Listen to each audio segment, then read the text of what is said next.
वज़ीर आला पंजाब ते गवर्नर VCs की तकर्री के मामले ते इख्तलाफात शिद्दत इख्तियार कर गए। जराए गवर्नर हाउस के मुताबिक गवर्नर पंजाब ने VCs की तकर्री की सिफारिशात मुस्तरद करके वापस भेज दी ने, जबकि वज़ीर आला की मंजूरी तो 13 इंचों 3-7 VCs की तकर्री कर दी गई है। जराए ने दसिया है कि गवर्नर की मंजूरी तो बगैर 7 यूनिवर्सिटीज़ के वाइस चांसलर का तकर्रुर किया गया। गवर्नर पंजाब ने सिफारिशात मुस्तरद करते हुए कुछ एतराज़ात भी उठाए। वाइस चांसलर के पैनल बनाने का अमल ठीक नहीं सी, दोबारा जायजा लैन। वाइस चांसलर के पैनल बनाने सेहतमंदाना मुकाबला देखने नहीं आया। वज़ीर आला की जानिब तो पैनल भेजा जा सकता है, सिलेक्शन नहीं की जा सकती। जराए गवर्नर हाउस ने कहा है कि वाइस चांसलर तकर्रुर करने का इख्तियार गवर्नर को हासिल है। वाइस चांसलर के पैनल बनाने शफाफियत सी काबीना की मंजूरी तो बाद VC की सिलेक्शन की गई। दूसरी जानिब वज़ीर आला हाउस के जराए का कहना है कि गवर्नर का काम सिर्फ दस्तखत करना है, समरी वापस नहीं भेज सकता। वाइस चांसलर का तकर्रुर वज़ीर आला की मंजूरी तो कानून के मुताबिक है।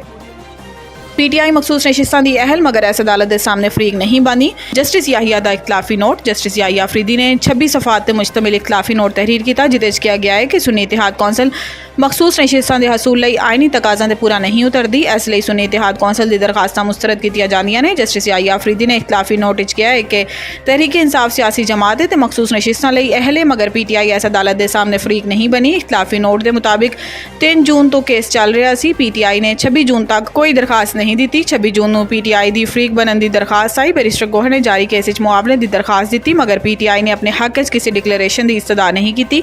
जस्टिस याहिया अफरीदी ने लिखा कि इलेक्शन कमीशन फ्री कैन सुन के 7 रोज़ फैसला करे तो मखसूस नशिस्तां का नोटिफिकेशन का दोबारा जायजा लवे।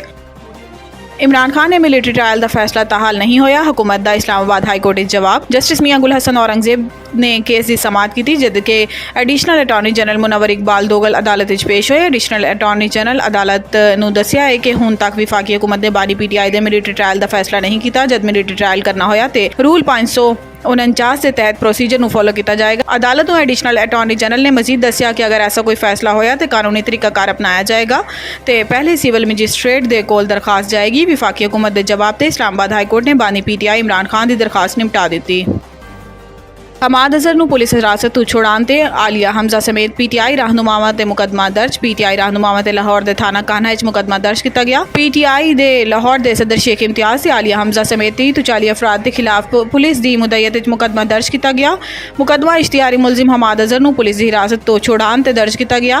FIR के मतन के मुताबिक PTI के जलसे इश्तिहारी हमाद अजहर स्टेज पर मौजूद सी। मुलजिम हमाद अजहर को पकड़ने लई स्टेज के थले उतारा गया तो PTI लाहौर के सदर शेख इम्तियाज आलिया हमजा तो 30-40 PTI रहनुमावां ने जबरदस्ती हमाद अजहर को छुड़वा लिता, जबकि इश्तिहारी हमाद अजहर गड्डी तो बैठ के फरार हो गया। PTI के कारकुनां ते रहनुमावां ने पुलिस की वर्दियां भी फाड़ दित्तियां।